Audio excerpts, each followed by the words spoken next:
Good evening, Webizins. Today is Saturday, January 12th, 2013. I've been thinking about education and online education lately. And there are a couple of really good resources for this. There's a couple of really good videos. CGP Grey did a really good one called Digital Aristotle, where he basically sort of talks about what Neil Stephenson predicted way back when he wrote Diamond Age, what was that, 15 years ago or whatever. Just basically talking about customizing education for everybody based on digital devices and what did they call it, the School of One project up in New York, something like that. And the counter to that is a really good video that Big Think did that had Henry Rollins in it. And Henry Rollins talked about how the price of education right now is just, the price is too damn high. And it's more sensical at this point to go out and skip college until you've got your life set up and can come back and afford it at more reasonable rates. And I think both of those are very, very true. I skipped college. I dropped out. I went to college for a year before I dropped out and then didn't go back for 11 years after that. While I'm not going to say that that made my life so much easier. In some respects, it made my life a lot harder. But I don't regret it. Would it have been easier if I had gone to college straight out of school? Yeah, probably from an employment perspective, yes. But then I'd have been one of those people that was just burdened with debt and miserable. From a day-to-day experience, I probably would have been less happy, even though my career would be in a very different place than it is right now. So I don't know what the right answer is. I've been thinking a lot about online education and contrasting what we do at my university, and just so that I've said it, my views are my own and they do not represent the university I work for, if you happen to know which one that is. But anyway, so contrasting what we do at my university with what, say, Coursera and some of the other big, massive open online courses are doing right now. And I look at Coursera and it's got 75,000 people enrolled in a statistics class. And the expectation is that you're not interacting with instructors. The expectation is that if you need help, you're interacting with other students. And that's very different than the expectation at for the online courses at the university that I'm at. Because that expectation is that there will never be more than 25 students in a class online. And that each teacher will teach no more than 2 classes. So at any given time, you have no more than 50 students per teacher. And the expectation is that that teacher is not just guiding you through your education, but helping you through your education. Almost, in my head, I liken it to almost more of a customer support role than a teaching role. Because when you say teaching, it seems like this very traditional stand up in front of a classroom and go sort of thing.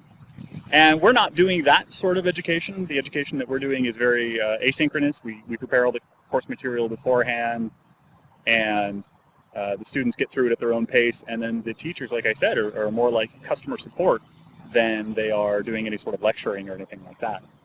And so you have this continuum where you've got the classroom environment all the way on one end. And to be honest, even further past the classroom environment, you've got homeschooling. But if classroom environment is sort of the very typical left-hand side of the spectrum, then the very atypical right-hand side of the spectrum is MOOCs, like Coursera, where, for all intents and purposes, the teacher is just grading. And don't get me wrong, I'm not saying that the teacher isn't doing anything. The instructional design that goes into a MOOC is intense. And I don't know, I have found that I actually prefer the Coursera model. I prefer the model where the student has the expectation that they will be teaching themselves.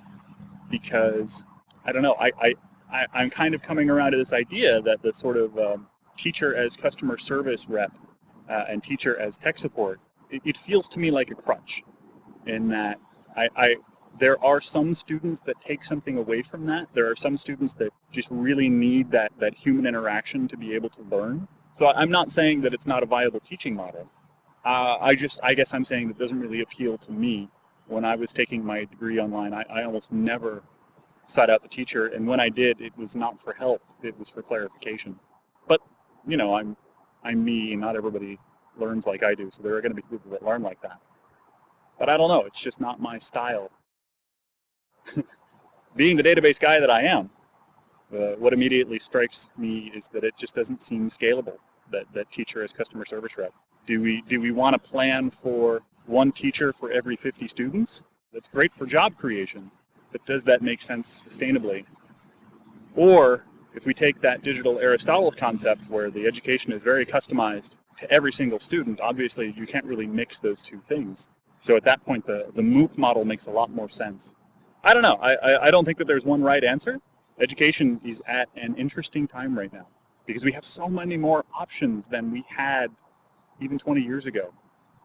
20 years ago, everybody was in a classroom, and when I first went through college, I was in a physics 1000 level class with 600 other students, and then I was in an English composition class with, I want to say, 1200 other students, and that's not how I want to learn. I don't want to have to sit in a classroom with 1200 other students. That just doesn't make any sort of sense to me because you don't have the interaction already. Why do you need to be in a classroom at that point? So I'm really kind of surprised that brick and mortar universities are hanging on as long as they are. And, my university has a brick and mortar component to it, so, obviously we're not doing too bad. And obviously, speaking as a teacher, I can tell you that there are students that absolutely need that human interaction, not just some sort of instant messaging application, but to literally stand right next to somebody and point at the screen. It seems like a crutch to me, but maybe that's just I can't get into that headspace. Maybe that's, obviously that's a perfectly valid way to learn. I will say one more thing. It seems to me like, one of the things that we focus on in teaching students how to be web entrepreneurs is to find your niche and really exploit that and make sure it's a profitable one.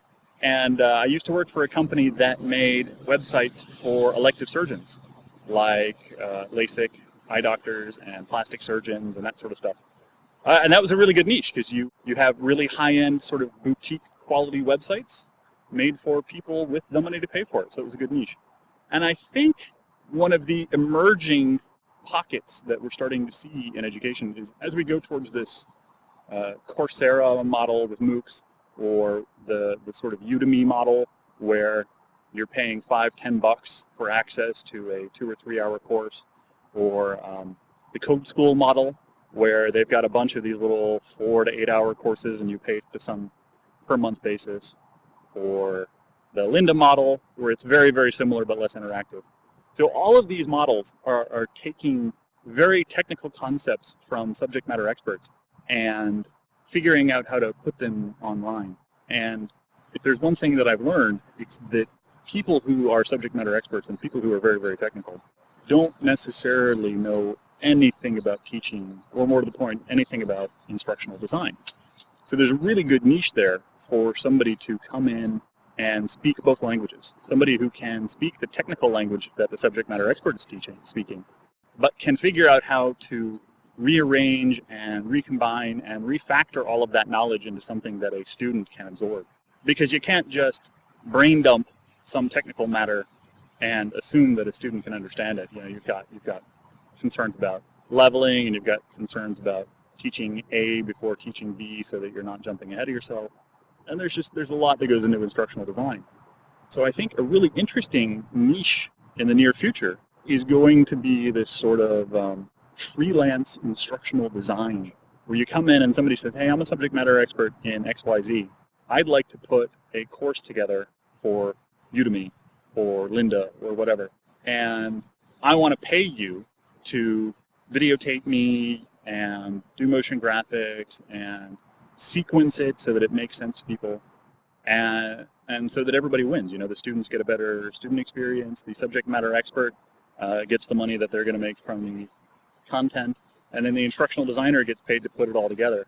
Yeah, I think that's going to be a really interesting model going forward. And to be quite honest, if I can get in on that action in 2013, it would make me happy. I will not be unhappy about that.